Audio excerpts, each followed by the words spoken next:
बिस्मिल्लाहिर्रहमानिर्रहीम, अस्सलामुअलैकुम। मैं हूं मोहम्मद उसामा गाजी और आप देख रहे हैं न्यूज़ आर। आलमी इंसानी हुकूक की तंजीम ड्रोन हमलों के खिलाफ बोल पड़ी। वजीर आजम नवाज शरीफ की किस्मत यावरी कर रही है। कराची को बिजली देने वाली कंपनी KESC का ताक़ुब वजीर ममलुकत पानी और बिजली की तरफ से मुसलसल जारी है। कुछ तो है जिसकी पर्दादारी है। सुप्रीम कोर्ट रात गए तक लोड शेडिंग के खिलाफ मुकदमात की समाअत करती रही। बिजली की कीमतों में इजाफा भी खटकता रहा। होगा कुछ नहीं ये तय है। वज़ीर आला सिंध और खुर्शीद शाह के खिलाफ अंदरूने खाना कोई खिचड़ी पक रही है। दोनों शाह खतरे में हैं और पीपल्स पार्टी निशाने पर। 40 लाख बड़ी मछलियां टैक्स देने से ताहाल महफूज हैं और मुल्क का सारा बोझ गरीब आवाम पर है। FBR की लंका घर का भेदी ढा रहा है। कल वज़ीर आज़म पाकिस्तान मियां नवाज शरीफ अमरीकी सदर बराक ओबामा के दरमियान मुलाकात तय है। दोनों रहनुमाओं के दरमियान होने वाली मुलाकात में जहां बहुत से दूसरे मामलात पर बात होगी, वहीं वज़ीर आज़म पाकिस्तान अमरीकी सदर से ड्रोन हमलों का मामला भी उठाएंगे। इस मामले पर जनाब नवाज शरीफ की किस्मत उनसे यावरी कर रही है, क्योंकि आज वाशिंगटन में एमनेस्टी इंटरनेशनल की जानिब से ड्रोन हमलों पर मुफस्सिल रिपोर्ट सामने आ गई है, जिससे पाकिस्तान के मौक़िफ़ की तायीद हुई है कि ड्रोन हमले दहशतगर्दी को हवा दे रहे हैं। एमनेस्टी इंटरनेशनल का दावा है कि विल आई बी नेक्स्ट नामी ये रिपोर्ट ड्रोन हमलों के बारे में अब तक की जामे रिपोर्ट है। एमनेस्टी की रिपोर्ट में कहा गया है कि ड्रोन हमलों में दहशतगर्दों के साथ साथ आम शहरियों की भी हलाकतें हुई हैं। 900 के करीब शहरी मारे गए जो गैर कानूनी हैं और बाज़ जंगी जराइम के जुमरे में भी आते हैं। रिपोर्ट के रिसर्चर मुस्तफा कादरी का दावा है कि पाकिस्तान के कबायली इलाके शिमाली वज़ीरिस्तान में दुनिया के खतरनाक तरीन दहशतगर्द मौजूद हैं, जिन्हें हुकूमत पाकिस्तान कानून के दायरे में लाने में नाकाम रही। मुस्तफा कादरी का इल्जाम है कि इम्कानी तौर पर ड्रोन हमलों में पाकिस्तानी हुकाम या इदारों की मदद भी शामिल है। हकीकत यह है कि शायद इसीलिए ड्रोन हमलों पर पाकिस्तान की तरफ से सिर्फ मजम्मती बयान जारी करके काम चलाया जाता रहा है, क्योंकि पाकिस्तानी हुकाम की नजर में ये हमले दहशतगर्दों के खिलाफ मौसर साबित हुए हैं। ISI के साबिक सरबरा अहमद शुजा पाशा ने एबटाबाद कमीशन के रूबरू ऐसा ही बयान दिया था। जनरल पाशा का कहना था कि ड्रोन हमले मुल्क की खुद मुख्तारी की खिलाफ वर्जी हैं, मगर साथ ही साथ दहशतगर्दी के खिलाफ इनके फायदेमंद होने से भी इनकार नहीं किया जा सकता। पाकिस्तानी हुकूमत ड्रोन हमले खुद करने का इख्तियार भी मांगती रही। साबिक वज़ीर आज़म यूसुफ रज़ा गिलानी की ड्रोन हमलों को काउंटर प्रोडक्टिव बनाने की बात इसी तनाजुर में किया करते थे। यह भी एक खुली हकीकत है कि ड्रोन हमलों में बड़े बड़े दहशतगर्द मारे गए। तालिबान कमांडर नेक मोहम्मद ड्रोन हमले का निशाना बना। बैतुल्लाह महसूद, वलीउर रहमान, मुल्ला नज़ीर, इलियास कश्मीरी भी इन्हीं मिसाइल हमलों में मारे गए। हकीमुल्लाह महसूद पर हमले की खबरें गर्दिश में रहीं, शायद इसीलिए तालिबान भी ड्रोन से डरते हैं। उनकी तरफ से मुज़ाकरात के लिए सामने आने वाली शराइत में एक शर्त ड्रोन हमले रुकवाने की भी थी, यानी दहशतगर्द ड्रोन को अपने सर पर लटकती तलवार समझते हैं, जबकि पाकिस्तान को एतराज सिविलियन हलाकतों पर है। अब देखना यह है कि एमनेस्टी इंटरनेशनल की रिपोर्ट के बाद वज़ीर आज़म पाकिस्तान अमेरिका के सामने अपना केस कितने मौसर अंदाज से पेश कर पाते हैं। एमनेस्टी इंटरनेशनल की रिपोर्ट पर आलमी बरादरी क्या रद्द-ए-अमल सामने रखती है, इसी पर बात होगी। हमारे साथ है सीनियर दिफाकार जनाब रहीमुल्लाह यूसुफज़ई। रहीमुल्लाह यूसुफज़ई साहब, ये जो बात की जा रही है कि कहीं ना कहीं पाकिस्तानी हुकूमत या इदारे भी सपोर्ट करते रहे ड्रोन हमलों की, बात दुरुस्त है? देखिए, इसका जिक्र तो जनरल मुशर्रफ ने भी किया है। उन्होंने इस बात को माना है कि उनकी हुकूमत ने अमेरिका को महदूद पैमाने पर ड्रोन हमले करने की परमिशन दी थी और फिर अमेरिका ने उसको अपना हक समझ लिया और उन हमलों में इजाफा किया। आपको याद होगा जनरल मुशर्रफ उस वक्त कहा करते थे कि ये हमले पाकिस्तानी फ़ौज ने किए हैं। जब वज़ीरिस्तान में बाजोड़ में ड्रोन हमले हुए, ख़ास तौर पे जब डमाडोला में बाजोड़ में एक मदरसे के ऊपर हमला हुआ और तकरीबन 83-84 तालिब इल्म तालिबान मारे गए, उसमें बच्चे भी थे, तो उस वक्त जनरल मुशर्रफ ने कहा था कि ये हमला हमने किया है, पाकिस्तानी फ़ौज ने किया है। तो इस तरह की पॉलिसी रही और वही पॉलिसी फिर पीपल्स पार्टी के दौर में चलती रही। एहतजाज तो किया गया लेकिन कोई अमली इक़दाम नहीं उठाए गए। ये जो अभी हुकूमत आई है नवाज शरीफ साहब की, इसने वाकई इस मसले को उठाया है, इसको UN में ले गए हैं और जब भी बातचीत होती है अमरीकी हुकाम से इसका जिक्र करते हैं। जब से नवाज शरीफ साहब अमेरिका पहुंचे हैं वो तकरीबन रोज़ाना वो ड्रोन हमलों के ख़िलाफ़ बात कर रहे हैं। तो ये एक अहम मसला बन गया है और अमेरिका को मजबूरन उसका जवाब देना पड़ रहा है। दहशतगर्द खौफजदा तो होते हैं ड्रोन हमलों से, ये बात भी ढकी छुपी नहीं है, क्योंकि एमनेस्टी इंटरनेशनल के रिसर्चर ने भी ये बात कही है कि पाकिस्तानी हुकूमत वजीरिस्तान के इलाके में खतरनाक दहशतगर्द मौजूद हैं, उनके खिलाफ कोई खातिर-खा कार्रवाई नहीं कर पाई। देखें, ये तो हकीकत है कि ड्रोन हमलों से तालिबान को, अलकायदा को और जो इस्लामिक मूवमेंट ऑफ उज़्बेकिस्तान है, जो वहाँ पे चीनी मिलिटेंट्स आए हैं, हक्कानी नेटवर्क, अफ़गान तालिबान, सबको नुकसान हुआ है, सबके लोग मारे गए हैं और इनमें काफ़ी अहम लोग शामिल हैं। और ड्रोन हमलों की वजह से मेरे ख़्याल में काफ़ी उनके लोग जो हैं वो वहाँ से निकल गए हैं, वो और कबायली इलाकों में या अफ़गानिस्तान चले गए हैं। और ये भी हुआ कि ड्रोन हमलों के खौफ से और पाकिस्तानी फ़ौज की कार्रवाई के खौफ से काफ़ी अलकायदा के लोग जो हैं वो पाकिस्तानी शहरों में आ गए थे और यहाँ पकड़े गए थे। ये तो हकीकत है, लेकिन आप देखें कि तनासिब क्या है, कितने लोग, कितने अहम लोग, कितने मतलूबा लोग इन हमलों में मारे गए और कितने इसमें आम मिलिटेंट्स या फिर सिविलियन मारे गए। तो ये तनासब बहुत इसमें फ़र्क है। जो लोग मारे गए, मेरे ख़्याल में जो जाने पहचाने लोग हैं उनमें से शायद 50 आदमी ऐसे हैं जो अलकायदा के हैं, हक्कानी नेटवर्क के हैं, अफ़गान तालिबान हैं या पाकिस्तानी तालिबान कमांडर हैं। बाकी तो गुमनाम लोग हैं और आम मिलिटेंट्स हैं या आम शहरी हैं। इसमें ख़वातीन भी हैं, बच्चे भी हैं, बूढ़े भी हैं। तो मेरे ख़्याल में जो बहुत बड़ी अक्सरियत इसमें हलाक हुई वो बेगुनाह है या वो आम लोग हैं और वो अमेरिका के लिए या पाकिस्तान के लिए कोई ख़तरा नहीं है। करारदादें आ चुकी हैं पाकिस्तान की जानिब से, अब एमनेस्टी इंटरनेशनल की रिपोर्ट भी है। आपको लगता है इससे कोई फ़र्क पड़ेगा कल की जो मुलाकात है उस पर, या अमेरिका पर कोई दबाव बढ़ रहा है? क्योंकि ये भी बात कही गई कि शायद ये ड्रोन हमले कम से कम होते चले जाएं। देखें, ये जो एमनेस्टी इंटरनेशनल की रिपोर्ट आई है, इसकी आप टाइमिंग को देखें, ऐन मौके पर ये रिपोर्ट आई और इससे कुछ दिन पहले जो यूएन के नुमाइंदे हैं बेन एमरसन, उनकी रिपोर्ट आई। उसमें भी कहा गया कि 400 सिविलियन इन ड्रोन हमलों में पाकिस्तान में मारे गए और 58 सिविलियन यमन में मारे गए। तो वो रिपोर्ट भी बहुत टाइम पे आई। फिर ये एमनेस्टी इंटरनेशनल की रिपोर्ट, इन दोनों इदारों की बड़ी साख है। ह्यूमन राइट्स वॉच ने भी एतराज़ किया है। इसके अलावा बाकी इंसानी हकूक़ की तंजीमें हैं, उन्होंने भी इस पर एतराज़ किया है। और अब ये भी कहा जा रहा है कि ये जंगी जराइम के ज़िम्मे में आता है और अमरीकी हुकाम के ख़िलाफ़ कार्रवाई होनी चाहिए। इससे पहले देखें, अमेरिका की मीडिया में, मगरबी मीडिया में भी इसका जिक्र हो रहा है। तो ये सब कुछ पहली बार हो रहा है और चूँकि पाकिस्तान की हुकूमत ने इस मसले को उठाया, इसके ऊपर ज़ोर दिया, तो उसका भी असर हुआ है। और मेरे ख़्याल में ये नवाज़ शरीफ की हुकूमत के लिए बड़ी तक़वियत का बात है। उनके मौक़िफ़ को मजबूत किया गया है और अगर वो चाहें तो इस मौके से फ़ायदा उठाएं और अमेरिका के सामने खुलकर ये बात करें। और मेरे ख़्याल में अमेरिका मजबूर होगा तो वो इस पॉलिसी का दिफा करे या फिर वो पाकिस्तान की बात किसी हद तक माने। जी, लेकिन ड्रोन हमले मुकम्मल तौर पर बंद होते तो मैं नजर नहीं आते जब तक दहशतगर्दी जारी रहेगी। तो फिर क्या अमेरिका, जिस तरह ओसामा बिन लादेन के लिए एक ऑपरेशन हुआ, लीबिया में एक ऑपरेशन हाल ही में कुछ अर्सा पहले अमेरिका ने किया, इस तरह के ऑपरेशन भी कर सकता है? क्योंकि 2014 के बाद भी अफगानिस्तान में उसने कंट्रोल तो रखना है किसी हद तक। देखें, ये तो बिल्कुल बात वाज़ेह है और तय हो गई है कि अमेरिकी फ़ौजी अफ़गानिस्तान में रहेंगे, चाहे वो कितने हज़ार हों, उसका फ़ैसला तो नहीं हुआ। लेकिन वो अफ़गान हुकूमत से 9 फ़ौजी अड्डे मांग रहे हैं, वहाँ पे अपनी स्पेशल फोर्सेस रखेंगे, वहाँ पे अपनी हवाई ताकत, अपने जहाज़ और ड्रोन रखेंगे और ड्रोन को इस्तेमाल करेंगे। तो वो ड्रोन सिर्फ अफ़गानिस्तान में इस्तेमाल नहीं होंगे बल्कि पाकिस्तान में भी होंगे। और वो ये समझते हैं कि अलकायदा या तालिबान अब भी उनके लिए ख़तरा है। तो इसका मतलब ये है कि पाकिस्तान में भी इस तरह के मज़ीद हमले हो सकते हैं। और अमेरिका ने कभी भी इस बात को रद्द नहीं किया कि वो ओसामा बिन लादेन वाले हमले की तरह मज़ीद हमले कर सकता है। और ड्रोन हमलों के बारे में तो अमेरिकी मौक़िफ़ बड़ा वाज़ेह है कि ड्रोन हमले बंद नहीं होंगे। अब देखें, अगर पाकिस्तान से कोई बात होती है तो वो मशरूत बात होगी।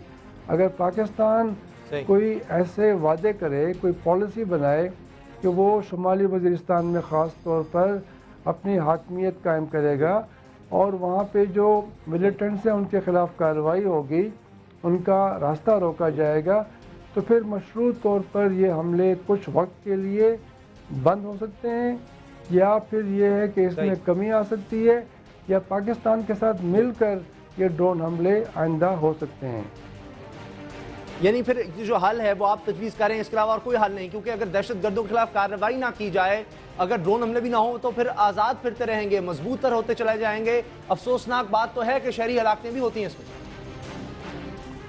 जी बिल्कुल, देखिए ना, ये तो हम इस बात को मानते हैं कि ड्रोन जो है वो एक बड़ा मौसर हथियार है। इससे सिविलियन लोग भी मरते हैं, बेगुनाह भी मरते हैं, लेकिन जो इनके अहम टारगेट हैं वो भी इसमें मारे गए हैं। अब मसला ये है कि पाकिस्तान जो है वो ड्रोन की अफादियत से इनकार नहीं कर रहा। पाकिस्तान ने ये मुतालबा किया था कि ड्रोन की टेक्नोलॉजी पाकिस्तान को दी जाए, यानी पाकिस्तान को इस पे एतराज़ है कि अमरीकी ड्रोन हमले न करें, पाकिस्तान को करने दें, पाकिस्तान को ड्रोन दें। तो पाकिस्तान का मौक़िफ़ बड़ा वाज़ेह है। मौक़िफ़ ये है कि ये ड्रोन हमले उस इलाके में जो बड़ा दूर अफ्तादा है, ख़तरनाक है, वहाँ पे एक मौसर हथियार है, लेकिन पाकिस्तान की फ़ौज को ये हमले करने चाहिए, किसी गैर मुल्की को नहीं। तो मेरे ख़्याल में इसको देखते हुए मुमकिन है कि इस मामले के ऊपर कोई बाहमी बात हो, कोई समझौता हो, लेकिन फ़िलहाल तो ये है कि पाकिस्तान ने एक बड़ा मजबूत इसके ऊपर स्टैंड लिया है और ड्रोन हमलों की पहले इस तरह मुखालफत कभी नहीं हुई। बहुत बहुत शुक्रिया यूसुफ ज़ई साहब, सीनियर तज्ज़ियाकार हमारे साथ थे। जिस तरह से मिसाइल हमले ड्रोन के जरिए किए जाते हैं, इनका तरीक़ाकार तब्दील करना होगा, इस पर दबाव बढ़ता चला जा रहा है। न्यूज़ आवर में मिलेंगे ब्रेक के बाद। कराची को बिजली देने वाली कंपनी KESC का ताक़ुब वज़ीर ममलुकत पानी और बिजली की तरफ से मुसलसल जारी है। कुछ तो है जिसकी पर्दादारी है।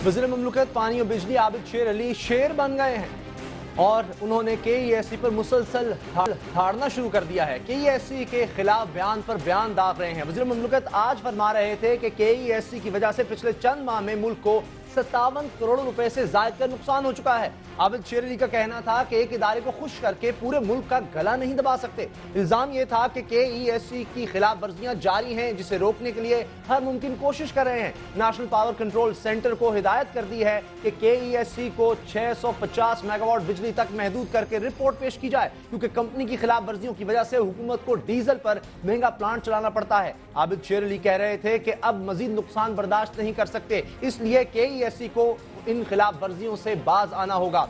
इससे पहले 4 अक्टूबर को मुल्तान में प्रेस कॉन्फ्रेंस करते हुए वज़ीर ममलुकत पानी और बिजली ने वार्निंग दी थी कि अगर KESC ने 650 मेगावाट से ज्यादा बिजली ली तो इसकी बिजली मुनक़ता कर दी जाएगी। 3 अक्टूबर को इस्लामाबाद में कहा था कि कराची इलेक्ट्रिक सप्लाई कॉर्पोरेशन के खातों का ऑडिट कराएंगे, अगर बेईमानी के शवाहिद मिले तो कार्रवाई होगी। दूसरी तरफ KESC का मौक़िफ़ है कि वज़ीर ममलुकत को गलत ब्रीफिंग दी गई है। सवाल यह है कि KESC से आबिद शेर अली की गलतफहमी दूर क्यों नहीं हो सकी। सवाल यह भी है कि वज़ीर ममलुकत पानी और बिजली हाथ धो के कराची इलेक्ट्रिक सप्लाई कॉर्पोरेशन के पीछे क्यों पड़ गए हैं। इनके इल्जामात का KESC के पास क्या जवाब है, इसी पर बात होगी। हमारे साथ हैं KESC के तर्जुमान उसामा, मगर उनसे बात करने से पहले जरा देखते हैं कि आबिद शेर अली क्या फरमाते हैं। 650 मेगावाट आपको अलाउ है इन 24 आवर्स, चाहे आप सुबह ले ना ले, ये आपकी मर्जी है।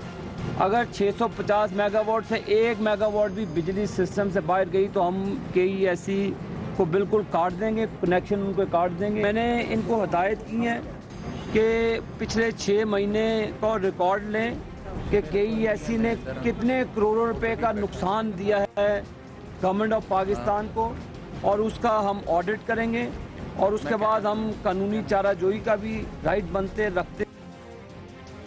और अब बात हो जाए KESC के तर्जुमान उसामा कुरैशी से। उसामा साहब, ये फरमाइएगा कि हर साल वार्निंग दी जाती रही, 2009 के बाद इसका जवाब क्यों नहीं दिया गया? NTDC की जानिब से भी ये कहा जाता रहा कि आप 650 मेगावाट से ज़्यादा बिजली ले रहे हैं। बहुत शुक्रिया उसामा आपका कि आपने मौका दिया हमें अपना मौक़िफ़ पेश करने का इस मौजू पे। देखें, आबिद शेर अली साहब पिछले कोई 2 हफ्ते से बड़े तंदो तेज़ बयानात दे रहे हैं मीडिया के ऊपर, और इनफैक्ट आज से 1.5-2 महीने पहले ये KESC आए थे, हमने इनको पूरी प्रेजेंटेशन दी थी और इनको हर चीज़ एक्सप्लेन की थी, अपना कंट्रोल सेंटर वगैरह दिखाया था, बट उसके बाद हमें समझ नहीं आई उसकी कोई रीज़न कि ये सिर्फ मीडिया के थ्रू ही हमें क्यों पैगामात भिजवाते हैं या मीडिया के थ्रू ही हमें इस तरह की धमकियाँ दी जाती हैं। जहाँ तक बात है, आपने NTDC की बात की कि 650 मेगावाट से ज़्यादा की सप्लाई की, तो 650 मेगावाट से ज़्यादा की सप्लाई हम नहीं लेते हैं। अगर आप मंथली हमारी एवरेज बिलिंग देखें, यही NTDC से आपको रिकॉर्ड मिल जाएगा, तो पास्ट 3 मंथ्स की मैं अगर आपको बताऊं तो 610, 625, 635 इस तरह के एवरेज मेगावाट्स हमारे जिसकी बिलिंग हुई है। वो जहाँ तक बात करें, अगर किसी स्पेसिफिक वो टाइम की बात कर रहे हैं कि 650 मेगावाट से 10 मेगावाट या 15 मेगावाट किसी स्पेसिफिक टाइम पे ऊपर चला गया, तो वो रीडिंग का भी डिफरेंस होता है। हमने तो अभी इन्होंने जो हमें 1 अक्टूबर को एक लेटर भेजा था NPCC ने, हमने उसका भी रिस्पॉन्ड किया है उस लेटर को, बट उसके ऊपर भी हमने उनको लिखा है कि if there is any confusion तो हम बैठ के इसको रिजॉल्व कर सकते हैं NPCC के साथ, लेकिन ऐसा बिल्कुल भी नहीं है कि हम 650 मेगावाट से ज़्यादा बिजली ले रहे हैं। मुसलसल आप पर इल्जामात लग रहे हैं, आबिद शेर अली साहब नहीं मान रहे आपकी वजाहत को, तो फिर हल क्या है? हकीकत किस तरह वाज़े हो कि आप बाकी 650 मेगावाट ही बिजली ले रहे हैं, क्योंकि उस तरफ से तो आपको वार्निंग दी जा रही है कि बिजली मुनक़ता कर दी जाएगी, फिर क्या होगा? देखिए जी, वो तो मिनिस्टर साहब हैं, वो कुछ भी कह सकते हैं कि बिजली काट देंगे या क्या कर देंगे, लेकिन बिजली काटने के कॉन्सिक्वेंसेस बहुत सिवियर हो सकते हैं। कराची में ब्लैकआउट हो सकता है उसकी वजह से। एक 650 मेगावाट, आपको याद होगा 650 मेगावाट की लाइन जब ट्रिप की थी 2008 के अंदर, 9 के अंदर, तो बारिशों के अंदर, तो कराची में ब्लैकआउट हुआ था उसकी वजह से। तो बंद करने का तो जवाब कोई बनता नहीं है। हमारा NTDC के साथ एक एग्रीमेंट है जिसके अंदर एक काफ़ी कॉम्प्रिहेंसिव डॉक्यूमेंट है जिसके अंदर बहुत सारी क्लॉजेज हैं और सब कवर, ये सारे पॉइंट्स उसके अंदर कवर होते हैं। या तो हमें उन नोटिस, उस एग्रीमेंट की वायलेशन बताई जाए कि जी हम कहाँ वायलेट कर रहे हैं, उसमें प्रॉपर नोटिस भेजा जाए। आज मुझे मालूम चला है, हम तो अभी इस्लामाबाद में ही हैं, आज मालूम चला है कि एक कोई नोटिस उन्होंने और भेजा है, अभी हम देखते हैं उसको, उस नोटिस में क्या है, लेकिन जो मैंने सरसरी तौर पे अभी देखा था तो वही नोटिस है जो 1 अक्टूबर को भेजा था और उसका हमने जवाब दिया था। एक चीज़ मैं आपको और बताता चलूँ कि KESC के पास, अगर आप KESC का कंट्रोल रूम कभी देखें आके, तो KESC का बड़ा हाई टेक किस्म का कंट्रोल रूम है जहाँ SCADA सिस्टम्स लगे हुए हैं और इलेक्ट्रॉनिकली बहुत सारी चीज़ें मॉनिटर हो रही होती हैं। तो there might be a reading issue as well. ये बताइए कि आबिद शेर अली ये भी कहते हैं कि आपको बिजली, अगरचे आप एक प्राइवेट कंपनी है, एक सस्ती बिजली दी जाती है, सब्सिडाइज रेट पर दी जाती है, जिस तरह सरकारी कंपनीज को, ट्रांसमिशन डिस्पैच कंपनीज को सस्ती बिजली दी जाती है, लेकिन आप उस पर ज़्यादा मुनाफा लेते हैं, उसको महंगा बेचते हैं, आम सारिफ तक महंगी बिजली पहुँचा रहे हैं आप। नहीं जी, ये बिल्कुल गलत बात है। आपको पता है हम हमारा टैरिफ भी नेपरा डिटर्मिन करता है, कोई सब्सिडाइज बिजली हमें नहीं मिलती। जिस रेट के ऊपर पाकिस्तान की तमाम डिस्ट्रीब्यूशन कंपनीज़ को बिजली मिलती है, हमें भी उसी रेट पे मिलती है ये बिजली, और इस बात में कोई सदाकत नहीं है कि हम मार्जिन बढ़ा सकते हैं। देखिए, हमारा टैरिफ नेपरा डिटर्मिन करता है, उसके अंदर एक पैसा भी हम अपनी मर्ज़ी से ऐड नहीं कर सकते। जो चीज़ भी ऐड होती है या डिलीट होती है उसके अंदर नेपरा डिटर्मिन करके उसको हमें देता है। हम अपनी मर्ज़ी से टैरिफ ना सेट करते हैं। और एक चीज़ मैं आपको वाजे कर दूं, एक बड़ा रॉन्ग परसेप्शन दिया जा रहा है कि KESC सस्ती बिजली बनाती या ख़रीद के उसको महंगी बेचती है।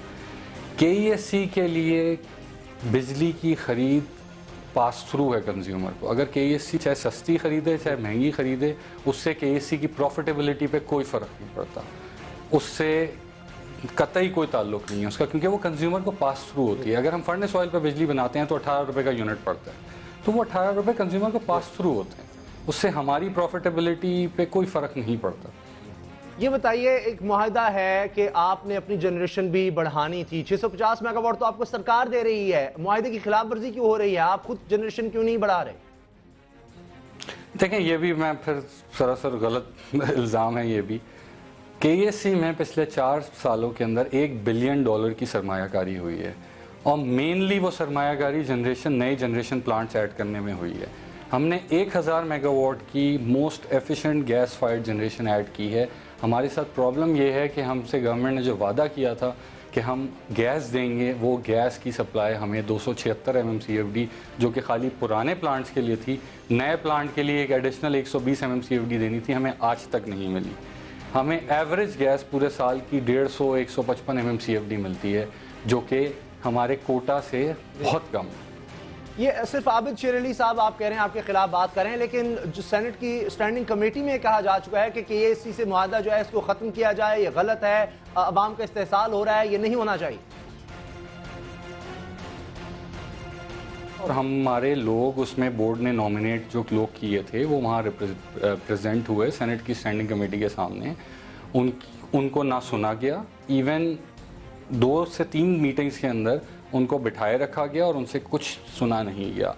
लेकिन हमने उसके जो लेटर्स आते हैं, सेनेट की स्टैंडिंग कमेटी की मीटिंग्स का एजेंडा पहले आता है, उसके क्वेश्चंस आते हैं, एक एक लेटर का हमने रिप्लाई किया है, ऑन रिकॉर्ड मौजूद हैं, विद रिसीविंग मौजूद हैं। तो ऐसा कहना बिल्कुल गलत होगा कि हमने रिस्पॉन्ड नहीं किया। जहाँ तक मुआहदों की बात है, सेनेट की स्टैंडिंग कमेटी ने एक बात उसमें ये की थी कि जो गवर्नमेंट ने, जिस गवर्नमेंट में सेक्रेटरी वार्डन पार ने वो एग्रीमेंट साइन किया है, हु इज़ नॉट इंटाइटल्ड। अब देखें, गवर्नमेंट की तरफ से जो सिग्नेटरी हैं वो तो गवर्नमेंट की डिस्क्रेशन है कि कौन से साइन करता है कौन नहीं करता, लेकिन उसके बावजूद बीइंग अ प्राइवेट ऑर्गेनाइजेशन हमने भी सारी ड्यू डिलिजेंस करने के बाद, लीगल एडवाइस लेने के बाद वो एग्रीमेंट साइन किया था। और अगर सेक्रेटरी वार्डन पार ने वो एग्रीमेंट जो साइन किया था वो बिल्कुल हमारे हिसाब से कानून के मुताबिक था, जो हमें लीगल एडवाइस मिली थी। अब वो गवर्नमेंट से सवाल करें कि वो एग्रीमेंट जो है वो सेक्रेटरी वार्डन पार ने क्यों साइन किया था।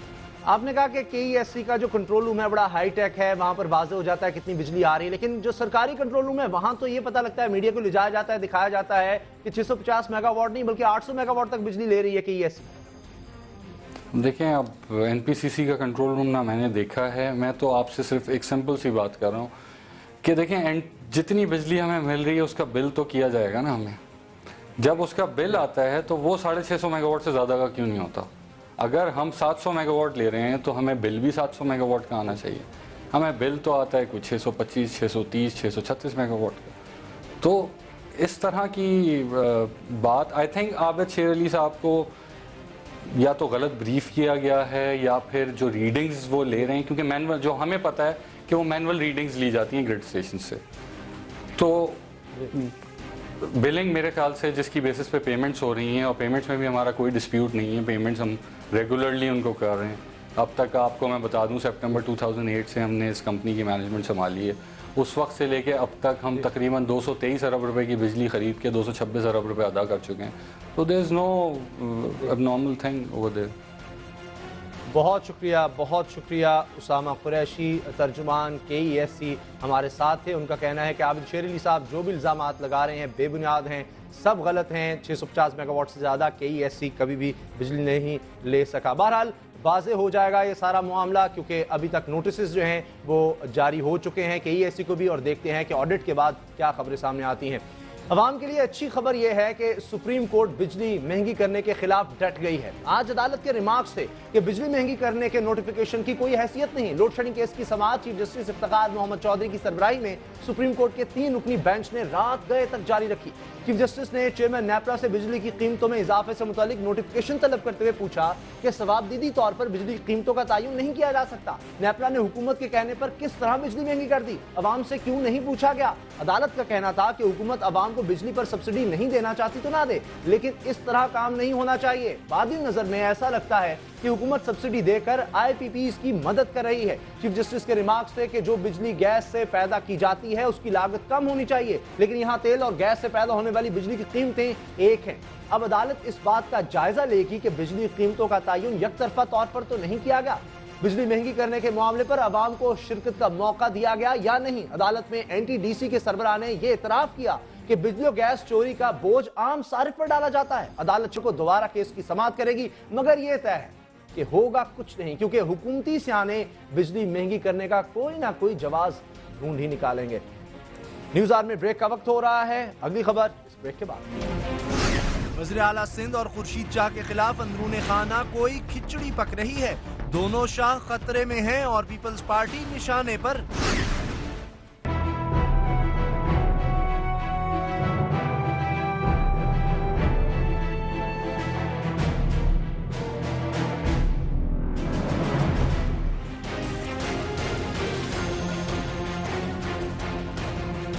वज़ीर आला सिंध सईद कायम निशार कौमी असम्बली में अपोजिशन लीडर सईद खुर्शीद शाह के खिलाफ अंदरूनी खाना को खिचड़ी पक रही है। दोनों शाह खतरे में हैं और पीपल्स पार्टी निशाने पर है। खबर यह है कि वज़ीर आज़म पाकिस्तान के मामले खुसूसी और मुस्लिम लीग फंक्शनल के रहनुमा इम्तियाज शेख ने वज़ीर आला सिंध को हटाने का मुतालबा कर दिया है। इम्तियाज शेख का कहना है कि कराची ऑपरेशन के कप्तान का अपना जिला खैरपुर महफूज नहीं तो वो कराची और दीगर इलाकों में खाक अमन करेंगे। कायम अली शाह गुज़िश्ता 5 बरस के दौरान नाकाम कप्तान साबित हुए। आसिफ जरदारी अवाम पर रहम खाएं और वजारत आला की जिम्मेदारियां किसी अहल शख्स के सुपुर्द करें। दूसरी तरफ कौमी असम्बली में सैयद खुर्शीद शाह से अपोजिशन लीडरी का ताज छीनने के लिए नई सफबंदी की खबरें हैं। तहरीक इंसाफ ये इल्जाम शुरू से लगाती आई है कि पीपल्स पार्टी और मुस्लिम लीग नून ने आपस में मुका कर रखा है। पीपल्स पार्टी के दौरे हुकूमत में मुस्लिम लीग नून फ्रेंडली अपोजिशन का किरदार अदा करती रही तो अब पीपल्स पार्टी ये पार्ट अदा कर रही है। आसिफ जरदारी को सॉफ्ट कॉर्नर भी इसी मुका का नतीजा है। बिजली पेट्रोल महंगा करने लाकानूनी पर अपोजिशन इसीलिए मौसर किरदार अदा नहीं कर पाई जिसकी तहरीक इंसाफ कहाँ है। इम्कान यह है कि कराची में एक दूसरे के खिलाफ इंतखाबी उज़रदारियों के हरीफ इस मामले पर हलीफ बन जाएंगे। कराची में टारगेटेड ऑपरेशन के तनाजुर में MQM की तरफ से तहरीक इंसाफ की तरफ हाथ बढ़ाना आसान लग रहा है मगर इमरान खान के लिए यह फैसला यकीनन मुश्किल होगा। लेकिन देखते हैं कि क्या वाकई ये दोनों पार्टीज मिलकर खुर्शीद शाह को हटाने की कोशिश करती हैं या नहीं। इसके अलावा भी तहरीक इंसाफ इस पोजीशन में है कि वो खुर्शीद शाह को हटाकर अपना अपोजिशन लीडर लाना चाहे जिसके लिए शेख रशीद का नाम भी लिया जा रहा है। इसी हवाले से हम बात करेंगे सीनियर सहाफ़ी आरिफ निज़ामी साहब से मगर इस सारे मामले में बिलावल भुट्टो जरदारी का नाम भी अहम है और उनके बारे में भी पीपल्स पार्टी के एक अहम ओहदेदार का यह कहना है कि उन्हें भी नेशनल असेंबली में अपोजिशन लीडर बनाया जा सकता है और उसकी तैयारी भी वो कर रहे हैं। वो किस तरह से कर रहे हैं अपने मुखालिफिन के बारे में बिलावल भुट्टो जरदारी क्या कहते हैं वो जरा देखिए। उस फूल के चलने वाली पतंग को काटे हम इकट्ठे मिलकर उस शेर का शिकार करेंगे। ये उस बुज़दिल खान की पार्टी नहीं है। हम इकट्ठे होकर खैबर पख्तूनख्वा की अवाम को बचाएंगे जो इस वक्त सुनामी के सुलाम में डूब रहे हैं। सीनियर सहाफ़ी आरिफ निज़ामी साहब हमारे साथ हैं, उनसे बात करते हैं। आरिफ निज़ामी साहब, ये सब क्या हो रहा है? क्या आपको लगता है कि पीपल्स पार्टी को निशाने पर रखा गया है जबकि उसकी कोशिश शायद ये थी कि बिलावल भुट्टो जरदारी किस तरह से अपोजिशन लीडर बन सकें लेकिन यहाँ तो खुर्शीद शाह को हटाने की कोशिशें शुरू हैं? जी ये सारा कुछ जो है ना, ये मुझे तो चाय की प्याली में तूफ़ान से ज़्यादा कुछ नहीं लगता। जरदारी साहब जो है उन्होंने एक रोज़ कहा कि जी हम नवाज शरीफ तुम्हारे साथ हैं जब अगर अच्छे काम करोगे। अगले रोज़ जरदारी साहब बिलावल भुट्टो साहब की ये तकरीर होगी जिसमें उन्होंने शेर के शिकार करने का अंदिया दिया। तो ये वो सियासत है जिसके अंदर जैसे आपको याद होगा कि अपोजिशन में नवाज शरीफ बड़े मुसालाना बयान देते थे और मुसालाना स्टैंड रखते थे और जरदारी शहबाज शरीफ साहब बहुत तुंदो तेज़ हमले करते थे। तो अब जहाँ तक बिलावल साहब का तल्लक है ये अभी बड़े नौ आमूज़ हैं। अभी ये ठीक है इस मरले में पहुँचे कि वो इलेक्शन लड़ सकें लेकिन उन्हें पार्लियामेंट के रमूज़ जानने में और सियासत के जो पुरपेच किस्म का रस्ते हैं वो तो उन्होंने अभी उसका सफ़र अभी शुरू भी नहीं किया। तो इसलिए मेरा तो ख्याल है कि ये काइट फ्लाइंग है। जहाँ तक इस बात का तल्लक है कि शेख रशीद को बना दिया जाए लीडर ऑफ द अपोजिशन, सोच तो बड़ी अच्छी है लेकिन शेख रशीद जो है वो PTI के रुकन नहीं है। दूसरा ये कि इमरान खान जो है वो कराची में उन्होंने खासे अच्छे रिजल्ट हासिल किया MQM के साथ। मैं नहीं समझता कि इमरान खान PMLN की तरह एक बेअसूली सियासत करेंगे कि वो 9-0 पहुँच गए थे जब उनको ज़रूरत थी, फिर बाद में पीछे हट गए सदारती इंतखाबात के बाद। इमरान मेरा ख्याल है उनका एक सियासत का जो बुनियाद ही है कि वो कहते हैं कि मैं प्रिंसिपल पॉलिटिक्स करता हूँ। तो उनके लिए बहुत उनकी कॉन्स्टिट्यूंसी के लिए उसको हज़म करना वो MQM के हमसफ़र बन जाए बहुत मुश्किल होगा। और तीसरे है कि पीपल्स पार्टी जब तक पार्लियामेंट में सबसे बड़ी जमात है तो वो एंटाइटल्ड है लीडर ऑफ अपोजिशन जो है उनका हो। बाकी जैसे आपने कहा मुकम्मा कहा तो बड़ी देर का हुआ है।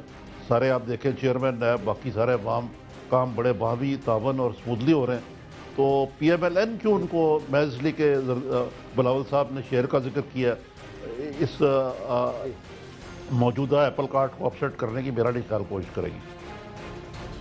लेकिन क्या पीटीआई आपको लगता है इस पोजीशन में है कि एमक्यूएम के बगैर भी वो जो दीगर आज़ाद उम्मीदवार हैं, शेख रशीद उनके साथ मिल जाएं, शेरपा उनके साथ, जमात इस्लामी उनके साथ हो जाए, तो टफ टाइम दे सकते हैं खुर्शीद शाह साहब को, या आपको लगता है कि नहीं कुछ नहीं होने वाला, शेख रशीद ही माजरत के साथ खुर्शीद शाह साहब ही ऑपोजिशन लीडर रहेंगे, शेख रशीद नहीं बन पाएंगे?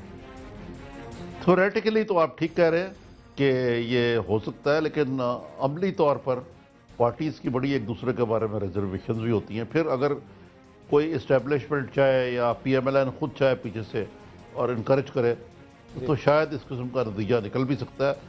आपको याद होगा कि नवाज शरीफ साहब जब बहाल हुए थे तो एक दिन में उनकी हुकूमत पंजाब में सारी मेजॉरिटी मिनॉरिटी में तब्दील हो गई थी, क्योंकि इस्टेब्लिशमेंट चाहती थी।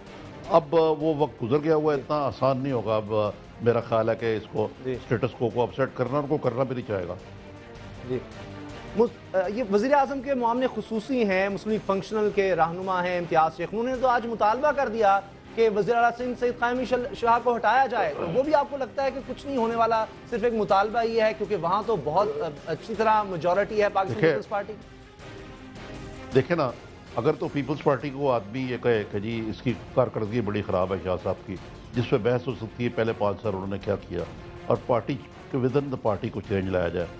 इम्तियाज़ शेख साहब अगर ये मुतालबा कर रहे हैं कि वहाँ गवर्नर रूल लगा के चीफ मिनिस्टर की छुट्टी कराई जाए, तो वो तो और बात है। अदरवाइज़ उनको जब तक हाउस में अक्सरियत हासिल है, कायम अली शाह जो है वो कायम रहेंगे। सही। ये बताइए अचानक फिर क्या हुआ कि पीपल्स पार्टी के 2 बड़े जो हैं उनके खिलाफ एक मुहासा खुल गया है, क्या वजह नजर आती है आपको? ये देखिए, ये जैसे मैंने अर्ज़ किया, ये सियासत का हिस्सा है, और ये बिलावल की जो तकरीर है इससे भी कोई गर्मा गर्मी पैदा की है सियासत में। इसकी तो एक वजह ये हो सकती है। दूसरी ये है कि फंक्शनल जो है वहाँ वाकई एक अपोजिशन का रोल अदा कर रही है, और उनकी कोई जायज़ शिकायत और रिजर्वेशन भी हो सकती हैं कायम अली शाह से। इसके अलावा मेरा, जैसे मैंने अर्ज़ किया, कोई ऐसा फौरी ख़तरा नहीं नज़र आता। देखे ना, वफाकी, मैं वहाँ मौजूद था कराची में जब नवाज शरीफ ने मीडिया पर्सन से बात करके कराची की ऑपरेशन शुरू की थी। उस मामले में वफाकी हुकूमत और सूबाई हुकूमत के दरमियान मुकम्मल तालमेल है। तो अब जबकि कराची का ऑपरेशन जो है वो आगे बढ़ रहा है, ये किस तरह इस मरले पे कुछ चेंज ला के वो सारी चीज़ को सैबोटाज करेंगे खुद ही? मेरी राय में तो ऐसा नहीं होगा। बहुत शुक्रिया आरिफ निज़ामी साहब, बहुत शुक्रिया सीनियर तदरीन सहाफ़ी हमारे साथ थे। सईद क़ायम अली शाह को तो हरगिज़ कोई ख़तरा नज़र नहीं आ रहा, वो वज़ीर आला सिंध ही रहेंगे, मुतालबे में कोई जान नज़र नहीं आती। लेकिन सैयद खुर्शीद शाह को ख़तरा हो भी सकता है, मगर वो भी बहुत मुश्किल है। तहरीक इंसाफ अगर एमक्यूएम को साथ ना मिला सकी फिर तो नामुमकिन नज़र आता है। न्यूज़ आवर में मिलेंगे ब्रेक के बाद। 40 लाख बड़ी मछलियां टैक्स देने से ताहाल महफूज हैं और मुल्क का सारा बोझ गरीब आवाम पर है। एफबीआर की लंका घर का भेदी ढा रहा है।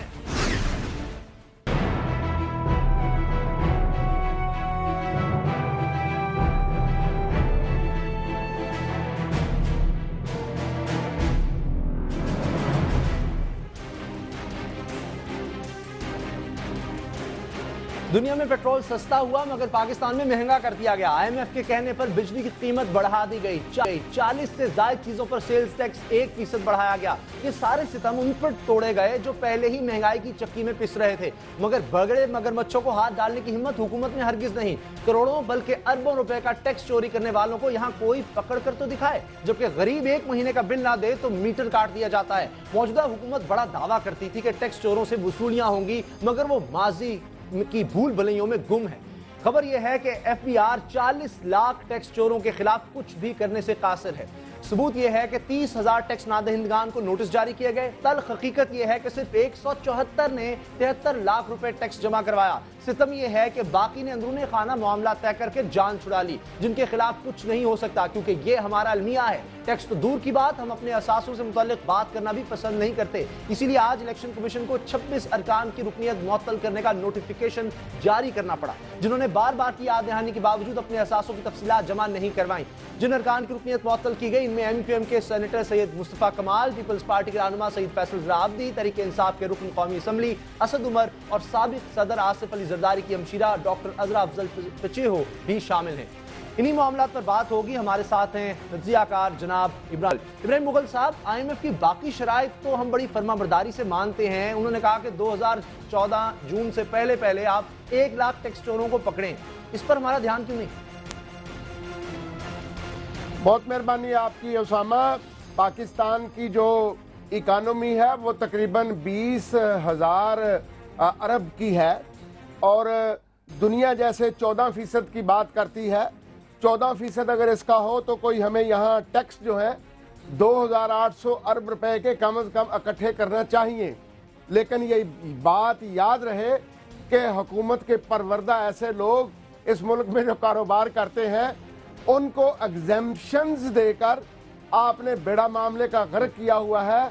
अगर एग्जेम्पशन सिर्फ बेवा के लिए हो, गरीब यतीम मस्कीन के लिए हो, जिस पर ज़कात हो सकती है उसके लिए हो, तो इस मुल्क में मोहतात अंदाजे के मुताबिक 4,000 अरब रुपए का टैक्स इकट्ठा हो सकता है। और समा एक बात और कर दूं, सिर्फ 586 लोग पकड़ ले और तकरीबन 1600 1,600 बाबू मौजूदा और जो रिटायर हो गए हैं उनमें से 70% की नेशनैलिटी डबल है, कैनेडियन है या अमेरिकन है।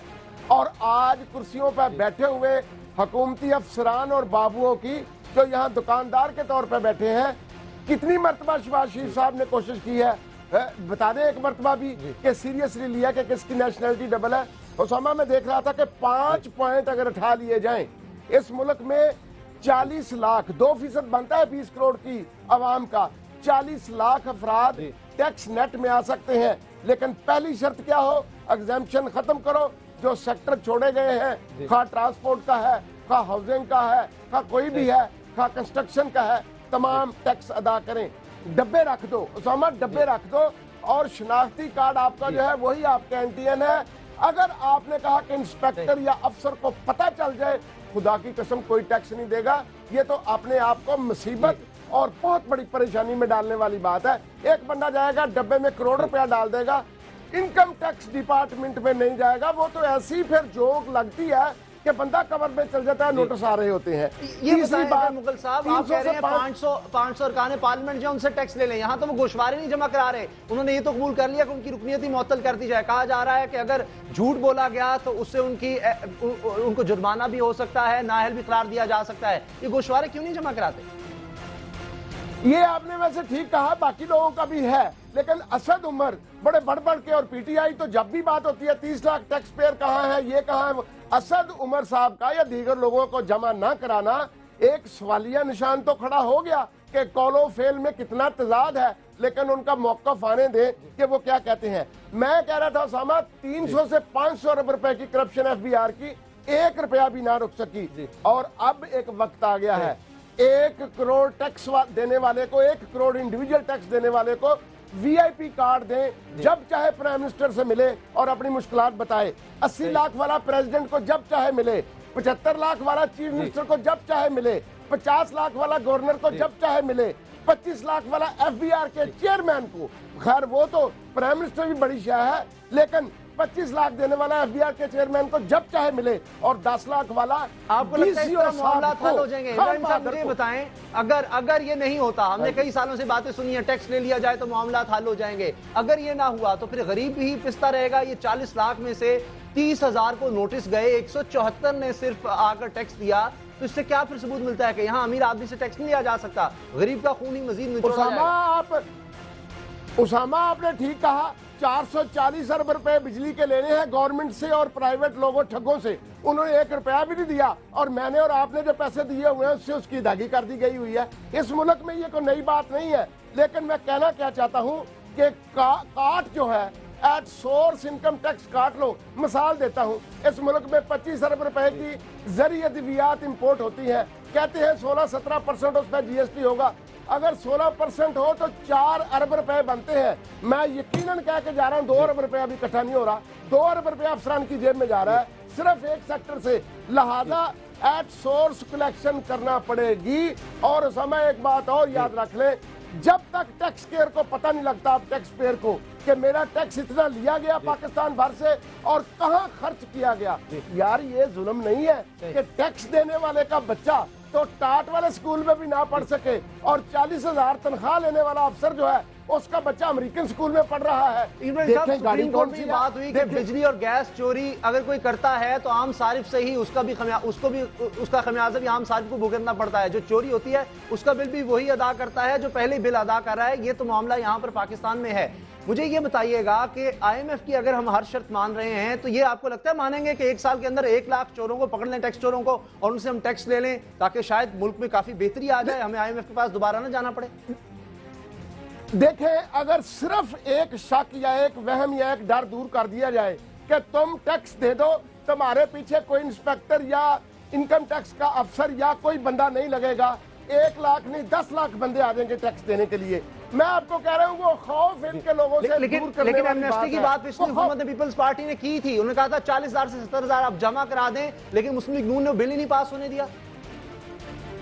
मुस्लिम लीग नून जो है वो तो चूंकि मीठा मीठा आप और कड़वा कड़वा किसी को देने वाली बात है, लेकिन उसामा अब बड़ा निजाम अच्छा आ गया है। NTN निकालो, अपना आपका ID कार्ड नंबर निकालो, कौन सी गाड़ी इस्तेमाल कर रहे हो, कौन सा अकाउंट है, घर कितना बड़ा है, बच्चों की कितनी फीस है, बिल कितने दे रहे हो, गैर मुल्की दौरे कितने हैं। अब अमीर तरीन आदमी जो है उसके रहने सहने से ये मामला हो सकता है, और मेरे ख्याल में सालाना 4,000 अरब टैक्स इकट्ठा होना चाहिए। अगर नहीं होता तो इसमें 90% गफलत FBR है कि जिन्होंने डरावना ख्वाब बना दिया हुआ टैक्स को इस मुल्क में, लिहाजा एट सोर्स टैक्स काट लो। लोग कहते हैं एट सोर्स काट लो, हमारे पीछे ना हो, हमारे पीछे ना हो, एट सोर्स काट लो जो काट रहे हैं। यार ये बहुत शुक्रिया इब्राहिम मुगल साहब, तज्जियाकार हमारे साथ थे। जिस तरह आपने सुना, उनका भी ये कहना है कि जब तक टैक्स नहीं लिया जाएगा अमीर आदमी से मामला हल नहीं हो सकते, मुल्क में बेहतरी नहीं आ सकती,